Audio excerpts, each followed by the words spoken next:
Assalamualaikum warahmatullahi wabarakatuh.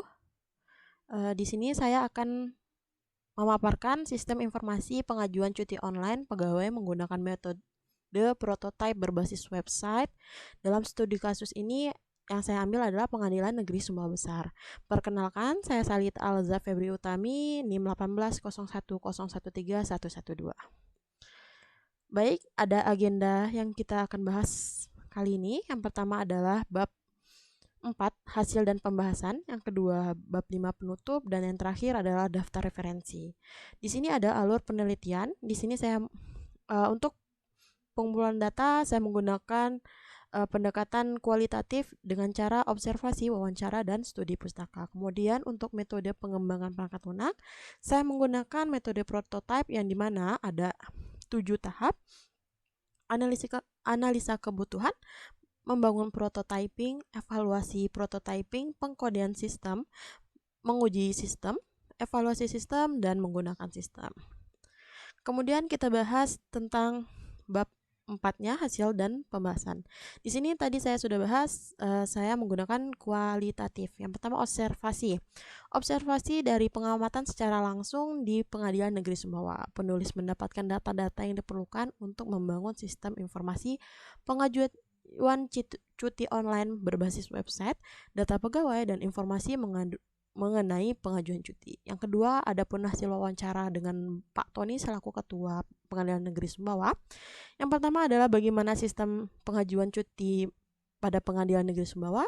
Adapun pendapat beliau dan kendala dan harapan. Kemudian ada studi pustaka. Dalam studi pustaka, peneliti melakukan pengumpulan data, mencari referensi jurnal, buku, dan penelitian terlebih dahulu dan website yang berhubungan erat dengan sistem yang akan diteliti. Kemudian ada analisa perancangan sistem, perencanaan alur sistem.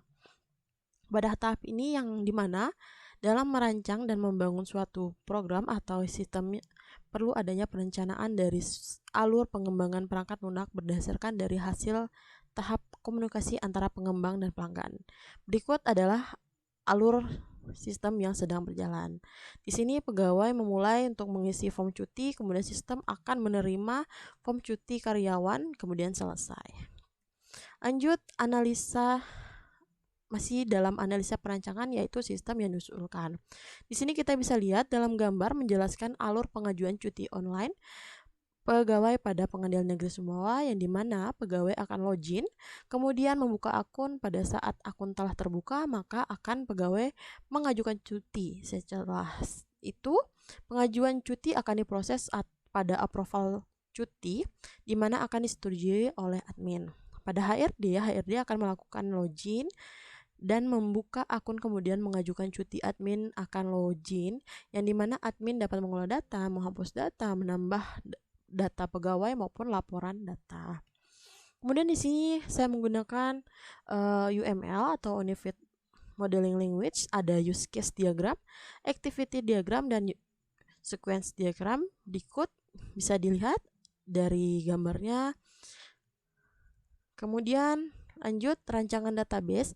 Di sini saya ada 3 tabel. Yang pertama tabel admin, yang kedua tabel cuti. Nah, di sini bisa dilihat tabel admin yang jadi primary key adalah ID admin.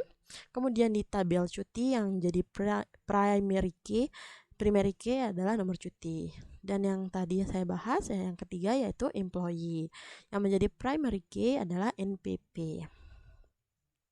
Kemudian rancangan interface. Rancangan interface di sini ada tiga yang ada sekarang ini. Saya buat menggunakan Balsamiq Mockup. Nah, di sini ada tampilan login, yang dimana ada username, password, dan ada tampilan berandanya, data karyawan. Kemudian juga ini untuk menu approval, ada 3 menu submenu, yaitu tampilan menunggu approval, tampilan approve, dan tampilan semua data. Kemudian yang terakhir adalah laporan, yang dimana jika admin akan melihat berdasarkan tanggal. Pengkodean sistem di sini banyak ya. Ada login, beranda, data karyawan, approval. Di sini saya menggunakan perangkat lunak yaitu Visual Studio Code dan menggunakan bahasa PHP. Ini di sini masih ada laporan datanya. Kemudian lanjut implementasi. Di sini implementasi berdasarkan mockup yang telah kita buat tadi, yaitu interface admin, beranda, dan data karyawan. Di sini ada menu login di situ.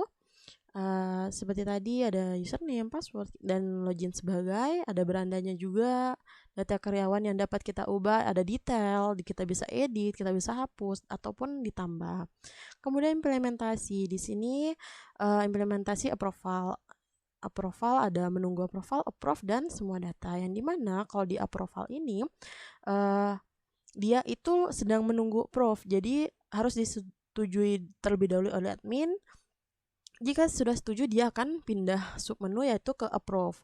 Kalau semua data dia tuh ada data approval maupun maksud saya yang menunggu approval maupun yang approve. Kemudian yang terakhir adalah laporan data cuti yang dapat diakses melalui berdasarkan tanggal awal dan tanggal akhir. Di sini ketika kita melihat laporan, maka semua laporan akan nampil. Kemudian pengujian sistem, di sini ada pengujian login. Memasukkan username password yang salah akan ditampilkan maaf nama pengguna dan password salah. Itu sudah selesai, ini sudah ujinya sesuai. Kemudian ada memasukkan username dan password yang benar, maka langsung masuk ke halaman beranda. Itu sudah sesuai. Kemudian lanjut untuk penambahan data karyawan. Di sini menambahkan data pegawai, kita akan menambahkan dalam menu tambah data dan itu sudah sesuai. Kemudian menyimpan data pegawai, akan muncul notifikasi tambah karyawan berhasil dan itu pun sudah sesuai. Dan yang terakhir ada pengujian dalam melihat detail dari data, yang dimana kita lihat dari data cuti approve karyawan, nanti akan ditampilkan data-data. Nah, itu pun sudah sesuai. Nah, kesimpulan untuk bab 5 dan penutup, kesimpulannya yaitu adalah membuat aplikasi yang dapat memudahkan para pegawai atau karyawan dalam mengajukan cuti berbasis online, yang dimana sebelumnya masih dilakukan secara manual. Yang kedua, dengan adanya pengajuan cuti online ini dapat mengefisiensikan waktu pengerjaannya. Laporan pengajuan cuti online pun tersimpan dengan rapi di dalam database. Kemudian ada pun saran dari kami atau saya sendiri. Sarannya yaitu melakukan backup demi kenyamanan data, sehingga meminimalisir penyalahgunaan dalam internet dan melakukan perawatan rutin agar sistem tetap berjalan baik. Kemudian yang terakhir adalah daftar referensi yang saya ambil dalam laporan penelitian ini, bisa dilihat di sini banyak sekali. Mungkin itu saja dari saya. Saya Salita Alza Febri Utami undur diri. Wassalamualaikum warahmatullahi wabarakatuh.